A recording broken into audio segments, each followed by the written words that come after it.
absolutely ridiculous. They'll believe anything. They'll believe anything. Maybe.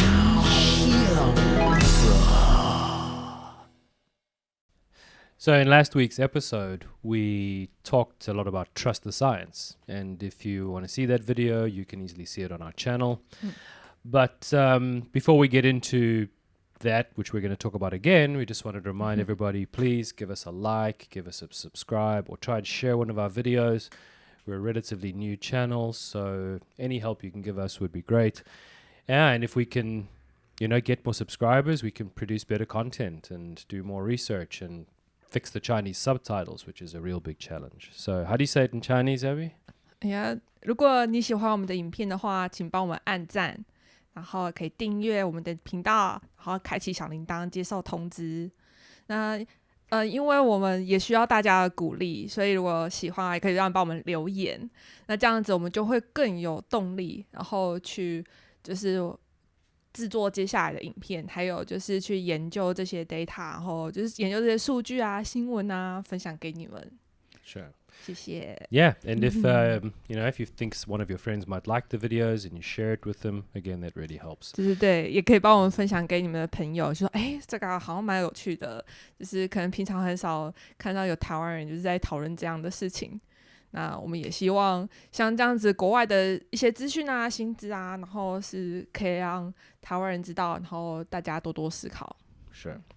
So continuing our discussion from before, one of the things we said was that for certain types of science, it's not really that free because you need to get research money or your reputation will suffer. And when I came across this video on YouTube recently, I saw a guy who's a professor at MIT. If you see my screen here, you'll see him. His name is Retsef Levi. And I saw this guy talking in a video. And I just thought I would just see who he is. And you can see some stuff about him. And what was interesting to me was that you can see he's been leading industry-based research efforts, with different hospitals, children's hospitals, and even with the FDA. So he's working for lots of medical infrastructure. Sure, at a really good university like MIT. So he seems to be quite, how would you say, a reputable guy, somebody that we can at least, really take his opinion seriously, I think. Respect him. And sure. Yeah. Not to say we'll agree with everything he says, but it's just interesting maybe to hear his at least they have a certain knowledge. Sure, certain point of view. Yeah. So as you see this video here, this is quite recent. It happened on the 2nd November. Some expert panel on vaccine mandates, and he was giving his opinion. So let's have a listen to some of it. Cool. My name is Retsef Levi. I'm a faculty on the MIT from 2006. I have no conflict of interest to declare today, and I'm speaking on my own behalf and not representing MIT's position. My academic research is in the area of advanced analytics, risk management, and safety, and I've been working extensively with health systems and also on manufacturing of biologics in collaborations with pharmaceutical companies and under multiple FDA contracts and awards. Wow. I'm an avid believer in modern medicine. Me and my 6 children are fully vaccinated with all the traditional vaccines, including flu vaccines, and I'm personally vaccinated with the Moderna vaccine. I'm not an anti-vaxxer. I'm not a Republican, I'm not a Democrat. I'm just happen to be a scientist that challenge the current narrative that dominates public policy, public health policies around the world, in the US and in Israel. And while it's being called the mainstream narrative, I personally find it very extreme. In fact, I'm quite sure that it will be considered extreme by any fundamental principle that we have about management of global pandemics until 2 years ago. So I don't want to repeat everything that was said here, but I can tell you that I know many mainstream scientists and medical professionals who, similar to me, think that the current narrative is extreme and wrong. But very few of them are willing to speak up. And I'm not sure I can blame them. because any attempt to deviate from the main narrative today is faced with a wall of hostility, rejection, and even elimination from the government, including funding agencies, from public media, and worst of all, from the scientific community itself. And let me just quote a very close colleague at MIT, a member of the National Academy of Engineering. This is one of the most distinguished status that you can have as an academic. He told me something like that, and I quote, "You have to be careful because you can be eliminated." And he told me that in the context of raising concerns about the current main narrative about how to manage the COVID-19 pandemic. All right, so let's pause it there. What do you think of what he said? I think he's in lots of professor or scientists has a different idea from media, mainstream media, right? But they are not willing to speak up because they are afraid of being eliminated or be cancelled. Eliminated and be cancelled. They don't want to suffer their career, their life. So, I want to say one thing though. I think he wasn't saying mainstream media. He was just saying the mainstream narrative. So it's not purely just the media. It's also just what's currently being pushed by the mainstream. But isn't this exactly what we were talking about the other day, right? So we were saying that, look, and we were just having a general conversation saying that if you're a scientist, you know, your research money might be connected to the mainstream. Yeah. And here we have someone who seems to be quite distinguished, right? Someone who's very professional, is a professor at a really great university, and he's saying exactly the same things, right?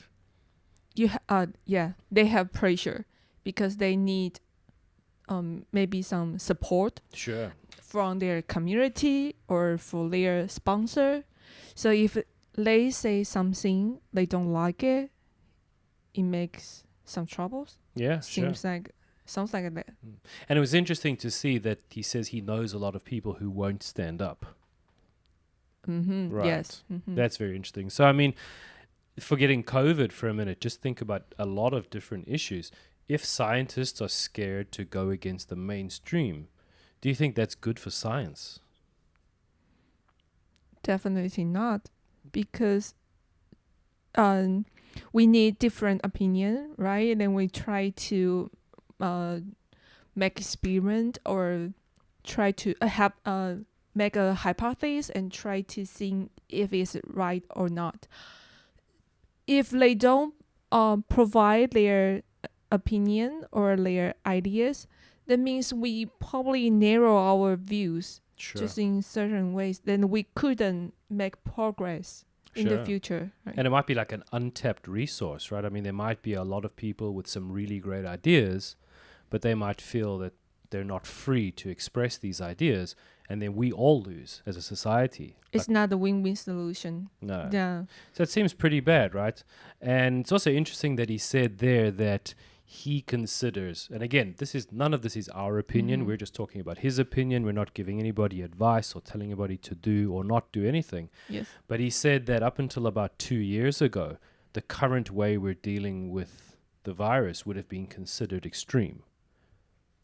Okay. Yeah, that's what he said there, right? So he seems to think that, from what I understand, that before 2 years ago, things were quite different. And now the way that the things are being done are quite different to what's been done before that. Okay. Yeah. Now, I don't know we can only speculate as to why, but I wonder if maybe what's actually happened is that politics has gotten into this. And that's why there's been a bit of a change. You mean politics intervene? Possibly. Because why would a scientist or a group of scientists change the way they've done things for a long time? What would be the point for scientists to do that? It would, to me, if I were guessing, I'd say that it seems to be there's some outside influence that's causing the scientists to change what they're doing. I don't think it's from them. Yeah, as we talked before, there is no pure science, right? There we always have an outside people try to intervene and join this discussion and based on their benefits. So it will make this discussion more complicated. It's just not really talk with facts or data. It put lots of people's opinion, what they think in mind, what kind of direction they want to lead. But I think, yes, this time, this pandemic seems different from the Any past. other time before, right? Yeah.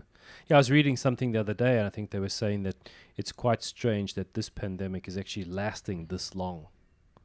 Because I think previous pandemics, maybe if you go back to like that Spanish flu, And they were kind Ebola, of over so by so. this time, you know.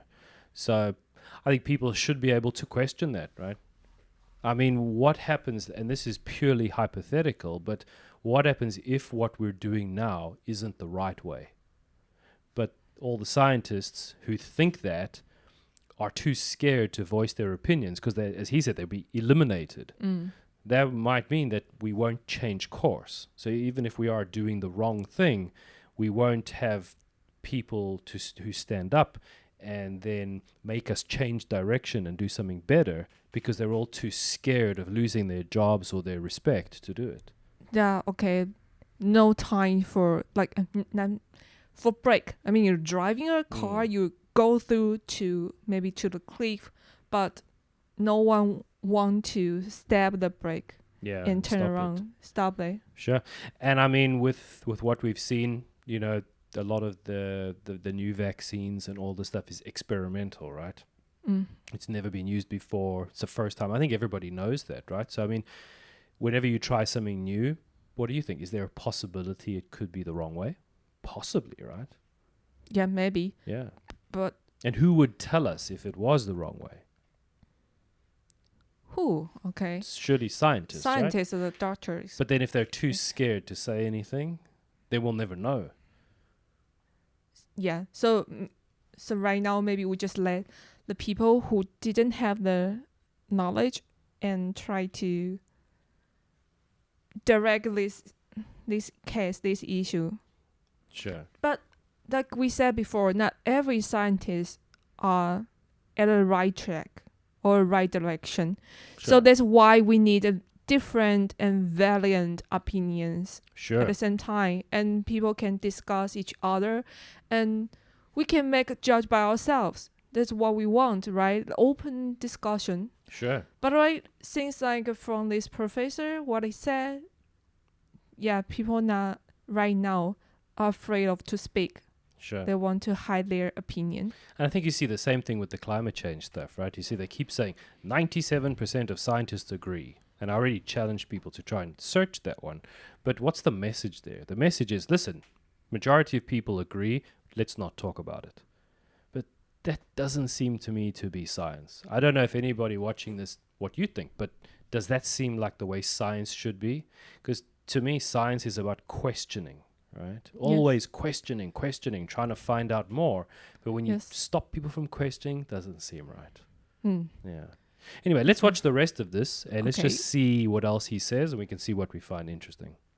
And let me give you a few examples that illustrate what I consider to be a problematic state of the scientific work as it relates to COVID-19.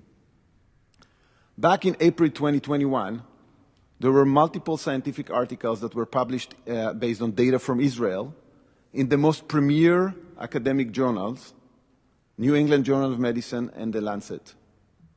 These articles asserted that the Pfizer vaccine provides a well over 90% relative protection against COVID-19 infections. Of course, not showing the data. They were quoted by the media as presumably providing epidemiological support to the narrative of vaccine-induced herd immunity and the related mandates. Now, many experts, me included, knew immediately that there are major flaws in these studies and that the efficacy estimates of the vaccines are likely to be wrong. Many appeals were made to the journals. Most of them were rejected and were not published based on the argument that it's not a priority. Several months later, we all know that these estimates turned out to be very wrong. These vaccines do not prevent infections, or at least they don't do that over a long period of time. In fact, the story is now repeating itself. Several weeks ago, there are 2 additional scientific articles, basically by the same set of authors in the very same journals, now promising us that the booster vaccines that were given in Israel have an efficacy of over 90% in protecting against infections. Let me mention just 2 of the flaws of these studies that can be easily understood by everybody. The first is that all of these studies follow patients for an extremely short period of time. In most of the cases, far less than 2 weeks.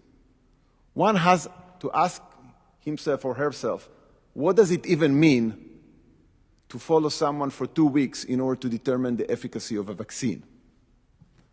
The second problem with these studies is that they do not account for the fact that they do not account for how many tests were conducted on the different populations of patients. When you do that, when you incorporate that into the analysis, you immediately find out that even in the best case scenario, immediately after vaccination, these vaccines do not have an efficacy of over 90%, but something more like 60% efficacy. But the storyline is similar when it comes to safety. Scientific publications in the most prestigious journals asserting that the vaccine is safe, failing to report on serious side effects such as deaths, whereas attempts to raise awareness to concerning data, and I'm going to share a personal example about that. Me and my co-authors pointed out that when you look on national emergency services calls in Israel for cardiac arrest among young individuals under 40, you see a dramatic increase of 25% in these calls, wow, parallel to the vaccination campaign in Israel in early 2021 and with statistical association to that campaign. We wrote a paper about that, not claiming that there is a causal effect between the vaccines and what we see, because we don't have a proof for that. But we did raise the concern, and we called authorities to check what is going on. Needless to say that we never got a response from the authorities, and in fact, they went public and called this research fake. But even more concerning, journal after journal after journal in the academic literature is rejecting this article, most of the time based on the argument that it is not a priority. Let's pause it there. So, what did you hear there? Okay, I say I couldn't follow all of them of what he said, but I think, for my understanding, it's like they found out something and it's different from the mainstream. So the general, the paper, reject them. Yeah. So, I mean, look, again, we have to keep saying this for YouTube, but we don't agree or disagree with what this guy's saying. We're not scientists. We're just listening to his opinion and talking about it. So please, there's no advice here at all. But yeah, he said that when the first papers came out for the first dose of the vaccine, they said it was over 90%. And that some scientists disagreed and tried to talk to them, and they said, sorry, it's not a priority. That's what he said. I mean, we're not saying it's true, but that's what he said. Who says it's not a priority? The authorities, I'm guessing, the guys from the journals, I think he said. And then later on, a few months later, they found it out that, yes, over time, the effectiveness, he said, seems to drop. And then he said now they're doing it for the boosters. And they're again saying it's over 90%. But then he said when him and other scientists looked at this, they found problems. He said there were 2 problems, right? One was how long they followed the people for. Oh, they just short time. Yeah, they only followed like people for 2 weeks or something. And then what was this? Then there was a second one. I forget what it was. What is it, like 60%? Yeah, but I think if we just summarize it, there are guys who are trying to question it, right? Okay. And then he said they wrote a paper, and now no one wants to accept that paper. Okay, they wrote a paper, questions about the pharmaceuticals studies, and right now no one want to, because they said it's not a be priority. on their side. Yeah, okay. Yeah, it's not a priority, right? Well, what's the priority? So it definitely seems, when you look at this, if any of this is true, that there are scientists out there who have voices. As he said in the beginning, some people won't speak out. Even they want to speak out, Then they can. They couldn't. Yeah. Yes. So I don't know what people think about this, but when I watched this, I was quite shocked. But again, we don't know if he's telling the truth or he's not. We're not scientists, but from what he said, it seems pretty bad. If that's true. Sure. So there's a minute and a half left. Let's watch the rest and see what else he says. Okay. Well, I don't think that calling safety concerns fake is morally right or scientifically right. I think it's clear that these vaccines are not naive. They have serious and unprecedented side effects, and we need to use them with caution, following the very basic principles in medicine. First, do no harm. Now, just to clarify, I think that vaccines have a role in the pandemic of protecting the high-risk populations against severe illness and deaths, together with therapeutics, like the Senator already mentioned. But I do think that we need to do that when we are sure that we turned over every stone to be able to look at everybody's eyes and say, we did everything we can to know the risks and benefits of these vaccines.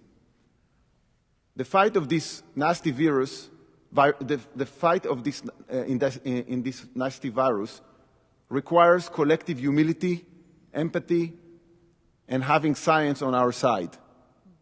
I'm very concerned that we lost all of these in the last 18 months. Thank you for your attention.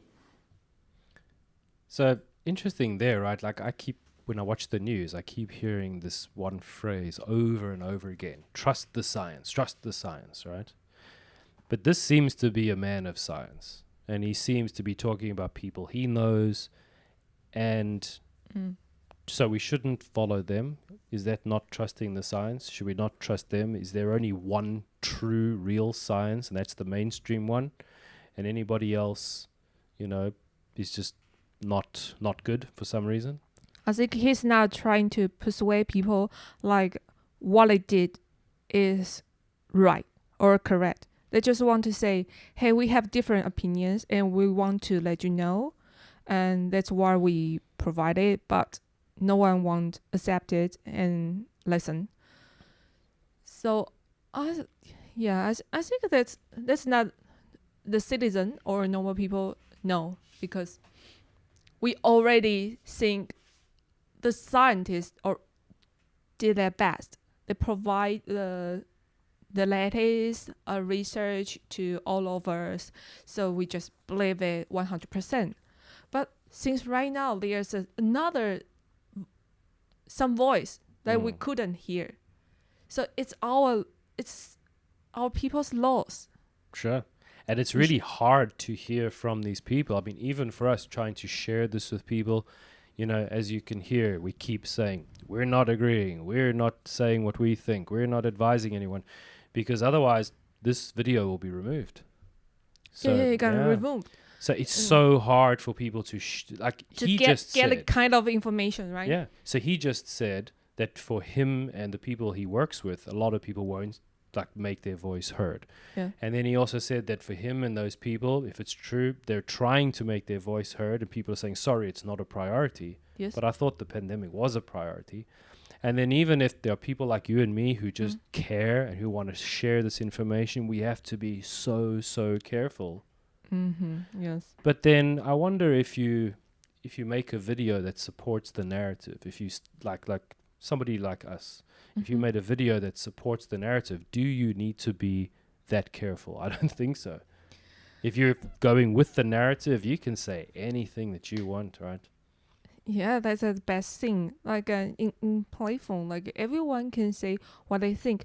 Yes, some of them are maybe wrong, or some of them might be fact, but some of them are really like treasures. Are really provide values information. If we block all of them and try to censor them, then we couldn't hurt it. We only can hurt one kind of narrative, and it would be like a echo chamber, repeat and repeat again. So I think it's like thank you for providing us the video, because it's in English. It's in Taiwan. We do this research in Chinese most of the time. And there isn't much, right? There isn't much. So that's why we're doing this for people, especially for people in Taiwan. We want to show people the other voices that are there, right? Yeah, you think there's a lot of discussion in English-speaking countries on plenty of it, and between different countries. But if we only search in Chinese, maybe we only can find something in Taiwan or in China. Sure. So yeah, I think that's really good for us to gather news information, right? And the other thing that really gets to me is that, like, because we do a lot of research and you see stuff that isn't on the news. So one thing I've seen is that there are quite a lot of protests happening around the world. Like, I've seen protests in Italy, and I mean, you must see the guys, they hold up their cameras and they pan. And you just see thousands and thousands of people protesting. Yes, in Australia, New Canada, Zealand. yeah. And I never see this in the mainstream news. And that's true. Like, what we saw and what we see, listen, on the independent media, or I think I never seen in mainstream. No. And like he was saying, 2 years ago, things were different.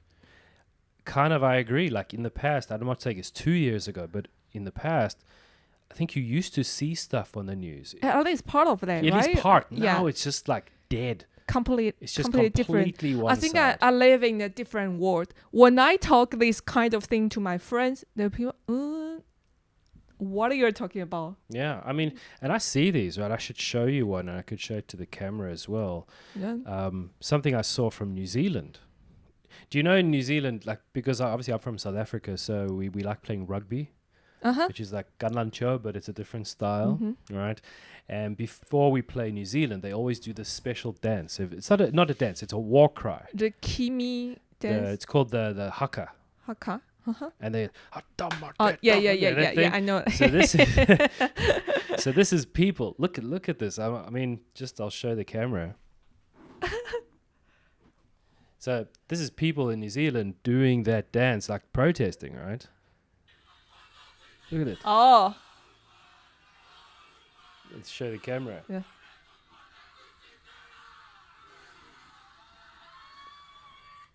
Now, I mean, the scientist was talking about having his voice heard, right? And I agree, not just him, all scientists on both sides, or whatever side you're on, if you put in the work, you should be heard. But what about people who are trying to have their voices heard, right? So they show up on the street and like try to protest to the word to hear their voice. And someone stopping it. Okay, you mean like stop to like put it on the media or the news? Just don't report it. Sure. Don't say it. And why? I don't know why, but they're trying to stop people from knowing that other people are unhappy. And if you think about it, I mean, I know that like in America, they have the Bill of Rights. I mean, one of your rights is to petition the government. One of your rights is to protest and to organize. As long as you're peaceful, you're allowed to protest. Yes. But now the effectiveness of protesting is being taken away because the media won't show people that other people are protesting. So that's like you're silencing the voice of scientists, you're silencing the voice of the people. But surely, if you believe in democracy, the voice of the people is the most important thing. Yeah. But if you only let one group of people's voices be heard, how can you have a good democracy? Because your citizens don't know what's going on because you won't show them. So I'm not saying why this is happening, but more and more every day I just feel like what is the world coming to, right? These are not the ideals that we built our civilization on.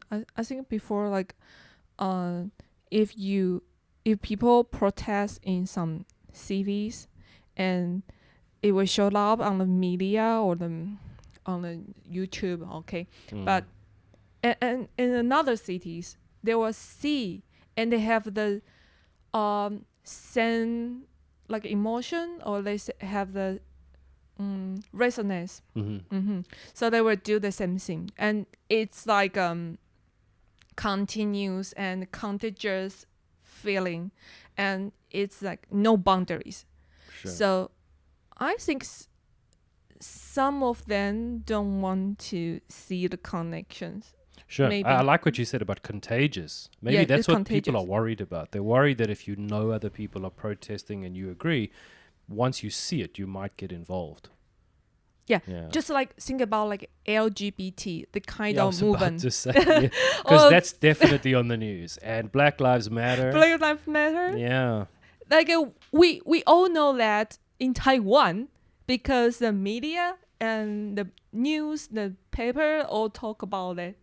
Yeah. So it kind of create a huge influence. Like see, Taiwan even have a new laws for LGBTQ. So Which is great. yeah, which is great. But it's influence Sure. from the internet. Sure. I'm happy about it. They should just let everybody's voice be heard. We just want balanced media. If there was balanced media, we wouldn't be trying to show this to people. But it seems that Balance, right? one side gets shown, the other side doesn't get shown. We've just shown that this is happening in science as well. Yeah. And if the media is that biased, it can't be good for us as people. It's good for someone, but it's not good for us. It doesn't matter which side you're on. This isn't good, because if you truly believe in democracy, really, even if you lose, your side loses, you should be happy that you had the possibility of choosing. Yes. Just the possibility that you can choose your leader is important, whether or not you win or you lose. At least you know that the society chose. But if you stop the flow of information, you stop democracy. So Yes. if you're happy with this, then you don't Yes. like democracy. And that I don't understand. Yeah, we need options. We need choice. Sure. Like even though it's not the better one or the best one, but at least we have that. We have our rights. That's why I feel very thankful every day when I see a video like this of somebody standing up. It's like it takes courage, encourage. Yeah, it warms my heart just to see it, right? You know, Like yes. and hopefully we can do our part and share some of this with people, even though we have to restrict what we say all the time. But it is what it is. So, and hey, hopefully one day that will change too, right? Yeah. Hopefully we can Hopefully. be let free and say, some of the things we'd really love to say, and just feel free that we can do it. Feel free then. Yeah. Right. Yeah. Should we move to the next topic? Yeah. Okay. Cool.